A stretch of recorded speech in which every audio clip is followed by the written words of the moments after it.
15 beautiful Black R&B female singers who died young tragically. Some mothers never got to hold their daughters again. Some best friends never saw the light in their partner's eyes one last time. These were the R&B voices that once made entire households fall silent. Voices that carried love, pain, and truth. But they left us far too soon and far too alone. One singer died from a brain tumor after being struck in the head multiple times. Yet no one was ever convicted. Another took their own life in a lonely hotel room, just hours before stepping onto what would have been their final stage. And one, whose heart gave out mid-recording, left behind a mystery. All of their final songs vanished without a trace. Why aren't they remembered as legends? Why did beauty and fame become the very chains that destroyed them? Keep watching and tell us, who do you miss the most? Because sometimes the deepest pain is still hidden behind the curtain. Syreeta Wright, the forever silenced him. She was the melody Stevie Wonder could never forget, yet the world tried so hard to erase her. Syreeta Wright, the woman with eyes as deep as the midnight sea, rose quietly from behind the studio walls to become the poetic soul of Motown. She wrote the words that built empires.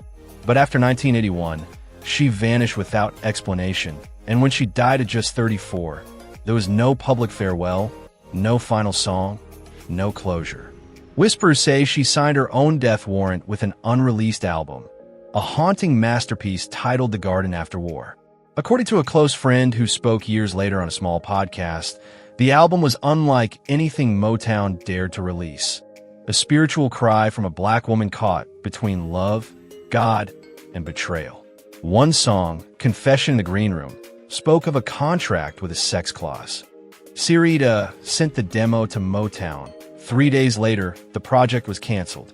The official statement cited mental health reasons. Unofficially, someone inside the label warned, "Don't let Wonder's ex-wife become a symbol against us." After that, Syreeta disappeared into a small Los Angeles apartment. Only one friend ever visited. She said Syreeta had painted the walls with eerie images of naked women singing in a graveyard. She no longer recorded in studios. Only on cassettes she locked in a tin box marked, "Do not listen unless you love her." The night she was taken to the hospital, neighbors heard her screaming, smashing furniture, clutching a wrinkled sheet of music titled Heaven as a woman. Doctors diagnosed breast cancer, but the nurse who held her hand whispered later, she wasn't dying from illness. She was dying from silence. Her family asked for a public funeral in Detroit. Instead, her body was cremated early due to a mysterious paperwork error. A week later, an independent label in Atlanta received a return package, The Garden After War. The address no longer existed. The music was gone. Only one photograph remains. Syreeta standing in a dark room, a beam of light resting on her forehead, arms crossed over her chest. Her expression half sorrow, half defiance. It seemed to say, "If I disappear, it's because you chose to forget me." They said she died of cancer, but those who knew her best believed otherwise. That Syreeta Wright was not killed by disease, but by an empire terrified of a woman who dared to sing the truth. Tammy Terrell, the last lover on stage. When Tammy Terrell collapsed in Marvin Gaye's arms in 1967, it wasn't just a medical emergency. It was a cry for help the world refused to hear. At just 22, under the blinding Detroit stage lights, her life literally came crashing down in front of thousands. What many thought was exhaustion soon revealed something far darker. A growing brain tumor in the back of her head, a condition almost unheard of in someone so young. But that wasn't the whole story. Behind her tragic death lay a chain of disturbing mysteries. Tammy's ex-boyfriend, singer David Ruffin, was rumored to have abused her. A later scan revealed an old skull fracture, one never mentioned in her medical reports. A nurse once claimed Tammy whispered to her, "I'm not sick. I've been beaten to a pulp." Still, Motown kept her performing. She fainted in the studio, yet producers pushed her to re-record her lines. By her third collapse, Marvin Gaye begged the label to stop, but he was warned to stay silent or risk his career. Over the next 3 years, Tammy endured 8 brain surgeries. The final operation was done by a surgeon unfamiliar with her case, a desperate attempt to save the unsalvageable. When she finally passed away on a cold night in 1970, she was alone in her hospital room. No Marvin, no mother, only a nurse, who later described a chilling scene. Tammy lay on her side, eyes open, one hand pointing toward the wall where someone had scrawled in chalk, "Don't sing for me." After her death, Motown's archives of her unreleased recordings mysteriously vanished. One archivist quit that same week, taking all of Tammy's files with him. No one ever found them. Her funeral was private. Marvin attended in silence, unable to perform through his tears. Months later, he confessed, "If Tammy had lived, I wouldn't have been a singer. I'd have been her protector." Many say Tammy died of a brain tumor, but those who truly knew her believe she died of something else: exploitation, pressure, and a system that refused to say no. The next time you hear "Ain't No Mountain High Enough," listen closely. It's more than a love song, it's a farewell. The echo of a woman who gave her voice to the world, even as that world broke her heart. Zulema, the voice erased from music history. They called her the Tampa Fire, a name that fit too well. Because Zulema didn't just sing, she burned. Every note felt like prayer and pain colliding, a sound so divine it could silence a room. But after one stormy night in 1980, that voice vanished, erased from radio playlists, music columns, and even the memories of those who once cheered her name. No tribute, no legacy. It was as if she had never existed. But Zulema did exist, and those who remember her whisper a story that still chills the soul. In the 1970s, Zulema broke away from the group Faith, Hope, and Charity to chase a solo dream. RCA saw her as the next big star. 3 albums, appearances at the Apollo, performances alongside legends like Aretha. Critics called her voice the intersection of love and apocalypse. Then suddenly, everything stopped. Radio airplay gone. Concerts canceled overnight. Her career silenced. In her diary, written in red ink, she left one haunting line: "I said no." Her close friend Tanya later revealed the reason. Zulema had been pressured to sign with a record label controlled by a powerful Cuban businessman, a deal that came with dark conditions. When she refused, the industry turned on her. Invitations disappeared. Letters went unanswered. She was blacklisted. She moved back to Tampa, living quietly in a small rented house with a broken piano. On the last night of her life, her neighbor Lula May saw her burning things in the backyard: letters, records, a notebook filled with artists' names, while singing through tears, "Don't forget me." Lula said her voice that night sounded strangled, like she was fighting something unseen. At 2 a.m., a black Lincoln pulled up outside her house. A light-skinned man in a gray suit went inside. No one ever saw him leave. By morning, Zulema was found dead on her sofa, eyes open, a broken guitar string clenched in her hand. Beside her lay an unmarked cassette tape. The official report read, "Sudden cardiac arrest. No autopsy," but the tape vanished from evidence. Tanya swore she'd seen herself, tucked into the coroner's pocket. A year later, an anonymous producer released a haunting demo titled "Ashes in the Choir." The voice on it, ghostly, powerful, sounded unmistakably like Zulema. But before it could spread, a mysterious legal notice demanded its removal, citing recordings of unknown origin. No one dared to play it again. Zulema's death wasn't just a tragedy. It was a cultural erasure, a silent execution of a black woman who refused to bow to power. And as Lula May once said, "I don't think she's dead. I think her soul is trapped in that tape, and they're still afraid to hear it." Barbara Randolph, the voice that never finished her song. They said she could be the next Diana Ross. Barbara Randolph, radiant, soulful, and breathtakingly talented, was Motown's secret weapon.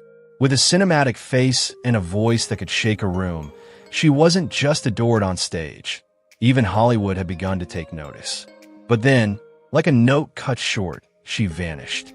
After just 2 singles and a few small film roles, Barbara disappeared from both the spotlight and the sound. When the news broke in 2002 that she had quietly passed away, only 34 years old, it barely made a whisper. Some said she had left to care for her family. But her friend, choreographer Lillian Vaughn, remembered a moment behind closed doors. Barbara, crying in a rehearsal room, whispering, "They took everything from me. I signed my death with a contract." She never said who they were. But soon after, Barbara stopped attending Motown events, rejected Hollywood invitations, and retreated into a small apartment in South Los Angeles. Years later, those who reached out got only a cold reply. Barbara is not receiving visitors. Thank you. A journalist once tried to write about her, a portrait of a forgotten soul, but Motown's response was chilling. She is nothing worth writing about. Let go. Her final days were heartbreakingly silent. A neighbor named Mary recalled, "I hadn't seen her lights on for 3 days. I called the police. They found her on the sofa, holding an unfinished book. There was only water in the fridge and an unlabeled tape on the table." The cause of death was never confirmed. Some said it was heart complications, but there were no hospital records, no relatives, no one to claim her body. She was buried anonymously until a nonprofit later placed a stone that finally bore her name. Barbara Randolph. She sang to the world. Her career didn't end because she lacked talent. It ended because she refused to surrender her soul. In a world that demanded silence, she chose dignity. Barbara may not have needed the stage, but the stage desperately needed her.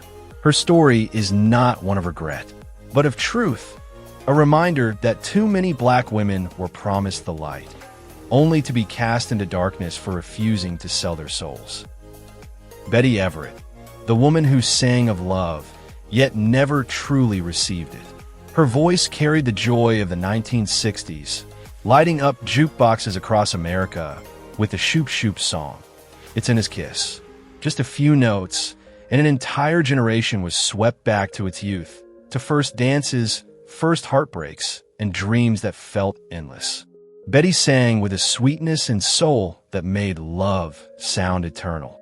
But behind the stage lights, her life was anything but. Away from the applause, Betty faced years of heartbreak and silence. Rejected by Atlantic Records for being no longer trendy, she watched fame slip through her fingers.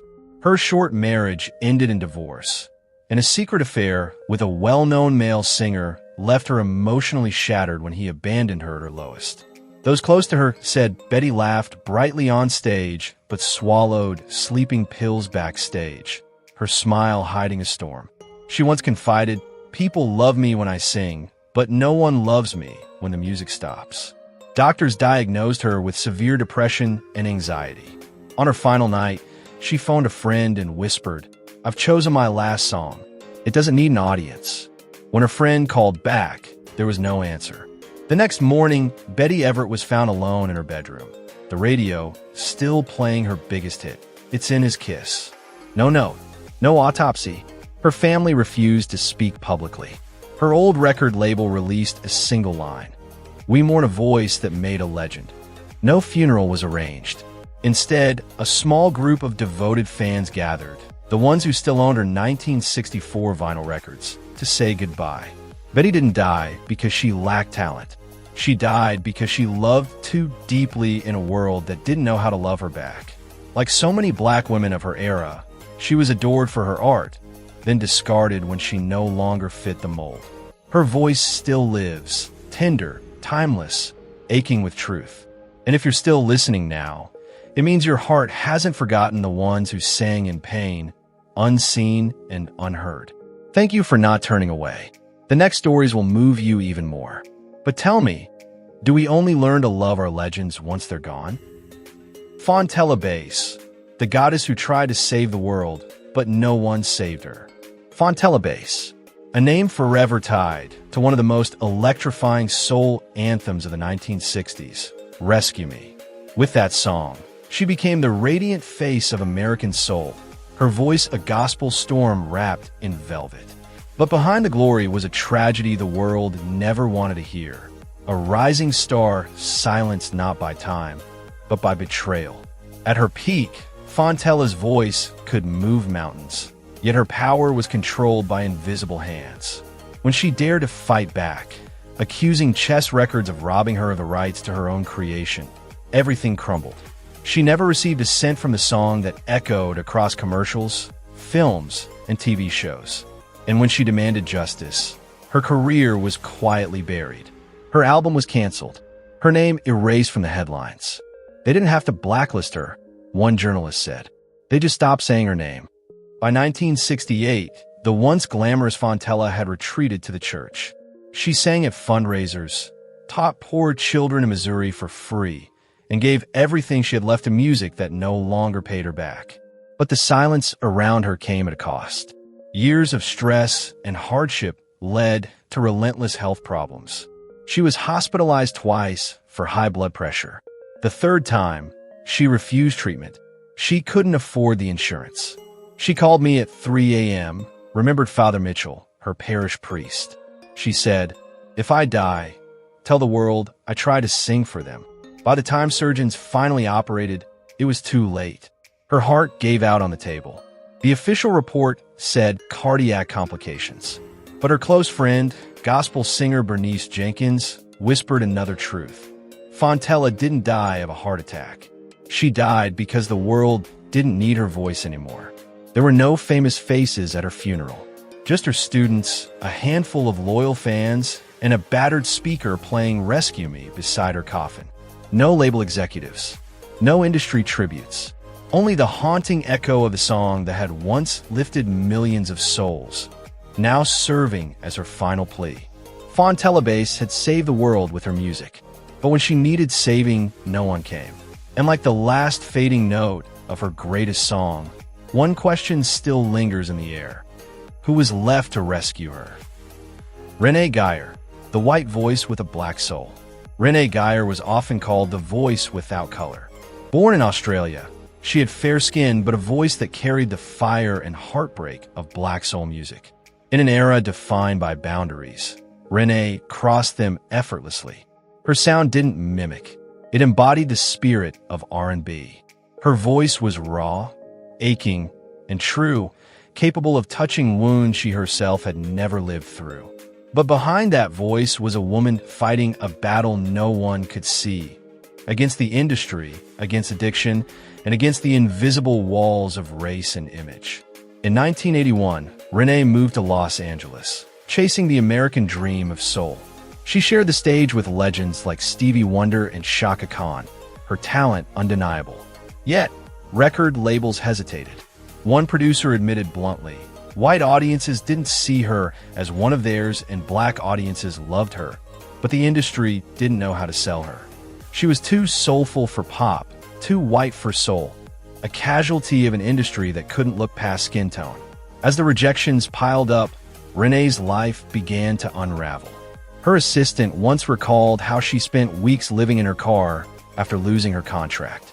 Drugs became her only escape, a way to quiet the ache of being unheard. Her final night came quietly, in a small Hollywood studio beside an electric organ. The autopsy listed acute reaction to an unknown substance. Her last recording, a haunting version of I'd Rather Go Blind, remains unfinished. Halfway through the chorus, her voice cracks. The sound engineer said she was crying as she sang. "This is the song I want to sing when no one wants me," she whispered. American media barely noticed her passing. The label she once sent demos to refused to comment. But in smoky clubs across Chicago, Detroit, and New Orleans, her voice still plays every year at memorial nights. Pure, aching, unforgettable. Renee Geyer didn't die of weakness. She died from being unseen.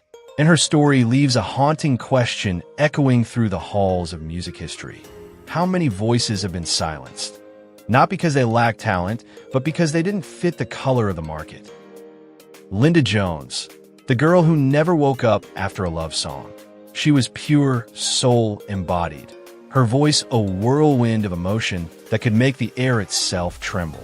When Linda sang of love and heartbreak, the world listened, silent, breathless, spellbound. In 1967, her hit, Hypnotize, climbed the charts, and many believed it was only a matter of time before she stood beside Aretha Franklin herself. But fate had other plans. In 1972, at just 27, Linda fell into a coma and never opened her eyes again. It was sudden, unfair, and deeply suspicious.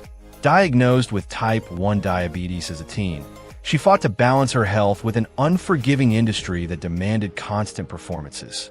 She once fainted backstage, recalled a bandmate. The manager gave her 10 minutes, then sent her back out. That final night in Newark, New Jersey, Linda performed at a small church. Before walking on stage, she whispered, "I feel tired, but this audience needs me." Hours later, she lay on a couch backstage, never to wake again. Doctors called it diabetic complications. Yet no one explained why her insulin levels had dropped so dangerously low. Her mother later revealed the cruel truth. Linda was forced to keep working, threatened with replacement if she refused to perform. Some whispered that her label hid her condition to protect profits. There was no grand farewell, no label-funded tribute, only silence from those who profited from her pain. But among soul music lovers, Linda's spirit never died. Every March, they play Hypnotized, not just as a song, but as a requiem for the girl who sang until her last breath. In her diary, Linda once confessed, "I'm afraid to sleep because I might not wake up before finishing my last verse." She didn't get to finish that verse, so now, her audience sings it for her. Florence Ballard, the ghost banished from the Hall of Fame. Florence Ballard wasn't just another singer. She was the heartbeat of the Supremes. One of the group's original founders, she possessed a voice so rich, so pure, that many insiders believe she was the true soul behind the sparkle. But while Diana Ross became the face of the group, Florence became its forgotten spirit, cast aside by an industry that valued control over authenticity. She was strong, proud, and unwilling to bend to Motown's image machine. She refused to wear revealing clothes. She dared to question the favoritism that surrounded Diana Ross. And for that, she paid the price.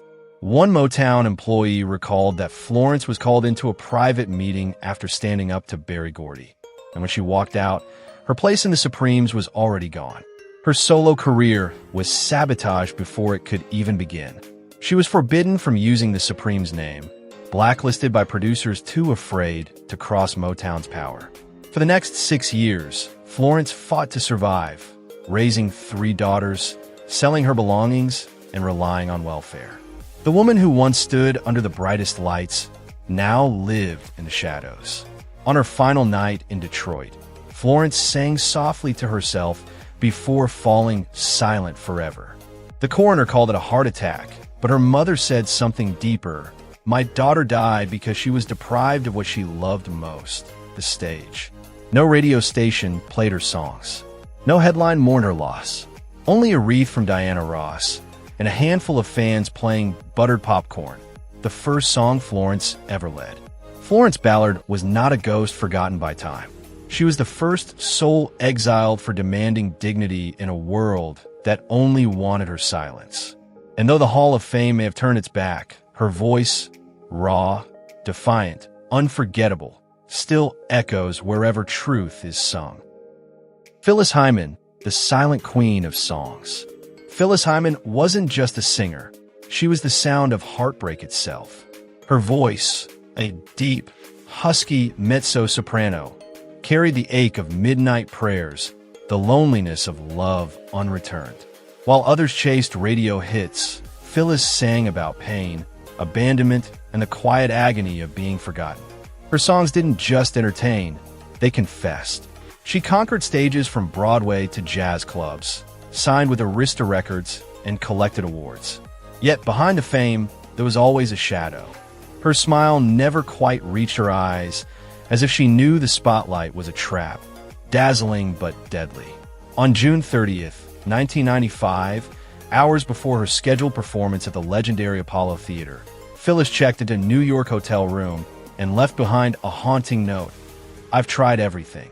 Forgive me." Moments later, she took her own life with an overdose of barbiturates. Her bassist and close friend found her lying peacefully, jazz music still playing, surrounded by empty liquor bottles and torn contracts. A silent protest against an industry that had broken her spirit. The headlines were simple. Singer Phyllis Hyman dead at 45, suicide. But those who knew her understood the deeper truth. The music business had silenced her art, pushing her towards shallow love songs and commercial beauty instead of the raw emotion she lived for. She once said in an interview, "I am not a diva. I'm a wound that sings." Years before, she had battled depression and even spent time in a mental health facility. When she returned, record executives cared more about her weight and makeup than her soul. They ignored her truth while she was alive. But after her death, her songs became hymns for the brokenhearted. Phyllis Hyman's voice still lingers, the voice of those who smile through sorrow. And her death remains a chilling reminder that behind the most beautiful melodies, there can live a soul quietly begging to be heard. Dee Dee Warwick, the sister behind all the sadness. Dee Dee Warwick, the often forgotten sister of Dionne Warwick and cousin of Whitney Houston, was born with a voice that could pierce through the deepest sorrow. Her tone was pure, her technique impeccable. Yet fame never shined as brightly on her as it did on the other women of her legendary family. While Dionne and Whitney became household names, Dee Dee was left standing in the shadows, her brilliance dimmed by circumstance and pain. Those who truly understood soul music knew the truth. Dee Dee carried the heaviest heart of them all. From the 1960s onward, her life became tangled in rumors about her sexuality, substance abuse, and forbidden relationships. A former Mercury Records manager once revealed that Dee Dee had been in love with another female singer, a romance that was abruptly ended to protect her image. The heartbreak pushed her toward alcohol and pills, and her once promising career began to unravel. Recording sessions were halted, concerts were canceled. The spotlight that once found her drifted away. When Dee Dee Warwick passed in 1981 at only 35, the news barely made a ripple. Official reports listed heart complications, but those closest to her remembered something deeper, a sadness that had long consumed her. The night before her death, she reportedly wept while watching a TV special featuring Dionne and Whitney. Her name never mentioned. In her bedroom, they found a Bible, an unfinished song, and a letter with haunting words. "Will anyone remember me when I am no longer someone's shadow?" Dee Dee Warwick's story is a painful reminder that not every talent is celebrated. Some voices, no matter how beautiful, are buried by silence, by shame, by the world's narrow view of who deserves the light. Yet, within every note she ever sang lives the ache of those who loved purely, lived bravely, and were forgotten too soon. Minnie Riperton, the voice heaven couldn't keep. The Angels never got to finish her final song. Minnie Riperton, the woman whose voice could touch the heavens, was more than a singer. She was a miracle in motion.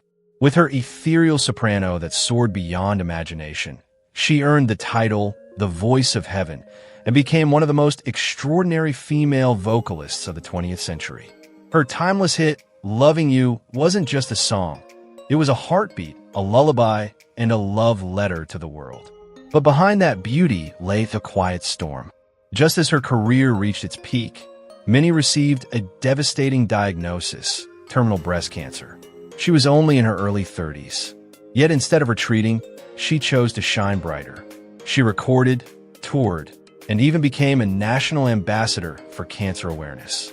At press events, reporters fixated on her looks or her husband, overlooking her courage and artistry.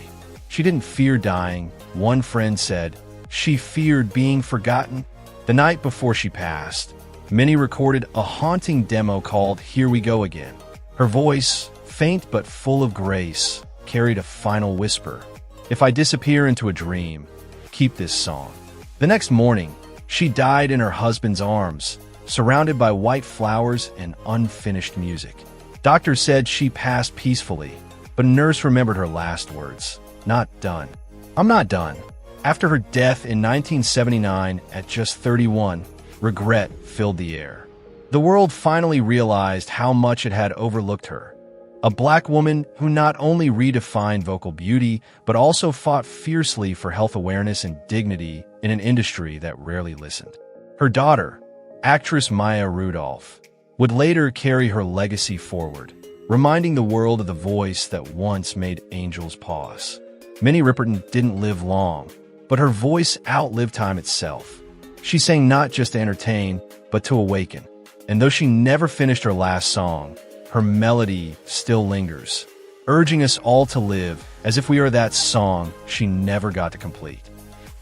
Aaliyah, the angel who never got to become the legend she was destined to be. She was only 22 when the world lost her, but in that brief time, she reshaped modern R&B, blending sensuality with elegance and creating a sound that was smooth, futuristic, and untouchably hers. With that soft, breathy voice and mysterious charm, Aaliyah wasn't just a star, she was a movement. Critics called her the future queen of electronic soul. Fans simply called her unforgettable. But her story ended in tragedy. On August 25, 2001, after wrapping the video shoot for Rock the Boat in the Bahamas, Aaliyah and her crew rushed to return to the U.S. They were behind schedule, and against warnings, boarded an overloaded, aging plane. Witnesses later revealed that Aaliyah hesitated, expressing fear and asking to wait for another flight. But her concerns were dismissed. Minutes after takeoff, the plane plummeted from the sky and exploded. Everyone on board was killed. When rescue teams arrived, Aaliyah's body was found away from the wreckage, her back broken, still holding the small bag that contained her next movie script. Investigators later confirmed the pilot wasn't licensed for night flying and had traces of drugs in his system. Yet, no one was ever held accountable. In one of her diary entries, Aaliyah once wrote, "I found myself flying, light as air, away from this chaotic world." No one could have known those words would become hauntingly prophetic. Aaliyah didn't just die from the crash. She was pushed too soon by an industry that demanded she keep flying before she was ready. And though her voice has been silent for decades, it still echoes. A heartbeat that reminds us beauty can be gentle, strength can be soft, and even in loss, her light continues to rise. Lorraine Ellison, the woman who sang like she was bleeding inside. Lorraine Ellison wasn't a chart-topping name. She didn't need to be. With just one song, Stay With Me, she tore through the heart of the soul world, leaving behind a wound that still hasn't healed. Her voice wasn't just powerful, it was raw, aching like someone crying out from the depths of their own brokenness. Critics said she didn't sing songs, she lived them. But after that brief blaze of brilliance, Lorraine vanished into silence. When she died of pneumonia in 1975, at only 34, all she left behind was a tiny apartment, a piano, and a drawer full of songs that no one had ever heard. In one of her few interviews, she confessed softly, "Music didn't choose me to shine. It chose me to hurt." After Stay With Me, the label wanted replicas, the same kind of songs, the same kind of pain.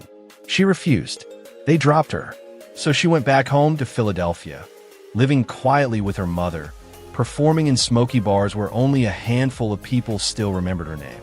On her final day, Lorraine had been coughing badly, but refused to see a doctor. A close friend said, "She told me if she couldn't sing anymore, she'd rather die." When they found her, the piano was still softly playing, a final melody left unfinished. The title on the sheet read, "I Was Here." No headlines, no funeral, no spotlight, just silence. But those who ever heard her sing, truly heard her, never forgot. Lorraine Ellison didn't chase fame. She chased truth. And every time Stay With Me plays, her spirit rises again. Fierce, fragile, and unforgettable. The sound of a woman who sang until her heart broke open. Judy Clay, the first black woman to stand beside a white man on stage. Judy Clay, a name history too often forgets, yet her courage changed the sound of American music forever. In the turbulent 1960s, when segregation still ruled both airwaves and hearts, Judy dared to do what no one else would, sing a love song with a white man. His name was Billy Vera. Together, they recorded Storybook Children, a gentle ballad that became Storm. It wasn't just a duet. It was defiance wrapped in melody. Radio stations refused to play it. Her record label barely promoted it. To many, the image of a black woman and a white man sharing such tenderness was dangerous. But Judy Clay didn't bow to fear. She stood for a future where voices, not skin color, would harmonize. Yet the industry that once used her as a symbol of progress quickly turned its back. Concerts were canceled, albums shelved, and the woman with the voice of gold faded quietly into the shadows. In 1979, Judy Clay passed away from a stroke in her small Brooklyn apartment. Near her bedside sat a box of unopened letters, belated invitations to the very tributes she helped make possible. "When they needed me to make history, I was a tool," her sister said softly. "But when I needed them to live, they disappeared." Her death barely made the news. But those who truly knew American music understood. Judy Clay wasn't just a singer, she was a trailblazer. She broke barriers not with protest, but with a single brave line sung beside someone society said she shouldn't love or even stand next to. Maybe Judy never got the recognition she deserved, but perhaps she didn't need it. What she needed, and what she sang for, was a world where anyone could share a stage, a song, and a dream. No walls, no colors, just heart. We can't rewrite her fate, but we can rewrite our compassion. Be kind to the fragile souls, patient with those who fight their battles in silence. Every voice that fades teaches us how precious life is, and how love, in any form, deserves to be heard. If Judy Clay's story moved you, honor her memory. Like, share, and let her voice echo once more. Tell us in the comments, which artist's song still lingers in your heart? Because memories, unlike lives, never truly die.